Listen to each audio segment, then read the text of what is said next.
இன்னைக்கு ஹஸ்பண்டுக்கு office leave. So ஏதாச்சும் ஸ்நாக்ஸ் பண்ணி தரவா அப்படின்னு சொல்லி கேட்டதுக்கு அவர் ஸ்வீட் பண்ணு, ஆனால் ஒரே ஒரு கண்டிஷன், என்னை கடைக்கு மட்டும் போக சொல்லாத, எங்கேயும் நான் போக மாட்டேன்னு சொல்லிட்டாரு. நான் அவரை கடைக்கு போக சொல்லணுன்றதுக்காக தான் இந்த பிளானே போட்டேன். நம்ம ராஜதந்திரங்கள் அனைத்தும் வீணாக போச்சு அப்படின்ற மாதிரி ஆயிடுச்சு எனக்கு. சரி ஏதாச்சும் ஒன்று பண்ணுவோம் அப்படின்னு சொல்லி கிச்சனுக்குள்ளே போயிட்டேன்.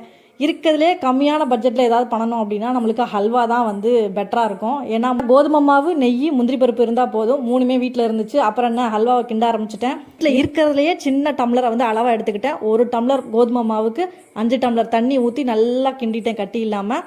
பேனில் நெய்யை ஊற்றி முந்திரி பருப்பை வறுத்து தனியாக எடுத்து வச்சாச்சு. அதே பேனில் கலக்கி வச்ச கோதுமை மாவு ஊற்றி கிண்ட ஆரம்பிச்சிட்டேன். இதுலேயே சர்க்கரையை ஆட் பண்ணி நம்ம கிண்டி ஹல்வான்னு கொடுத்தா அது ஹல்வானே நம்ப மாட்டாங்க, ஏன்னா கலர் வராது.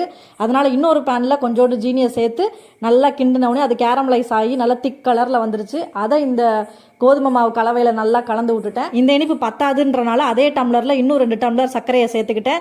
சேர்த்து நல்லா கிண்டிகிட்டே இருந்தேன். கொஞ்சமாக நெய் விட்டு விட்டு கிண்ட ஆரம்பிச்சிட்டேன். கொஞ்சம் திக்னஸ் வந்து நம்ம வறுத்து வச்ச முந்திரி பருப்பை ஆட் பண்ணிட்டேன். ஆட் பண்ணி அகைன் நான் வந்து நல்லா கிண்ட ஆரம்பிச்சேன். நம்ம வச்சிருக்கிற பேனில் அது ஒட்டாமல் வந்துச்சுன்னா அதான் அல்வா பதம். வந்த உடனே இறக்கிற வேண்டியதான். இதை எடுத்துகிட்டு போய் என் வீட்டுக்கார்ட்ட கொடுத்தேன்.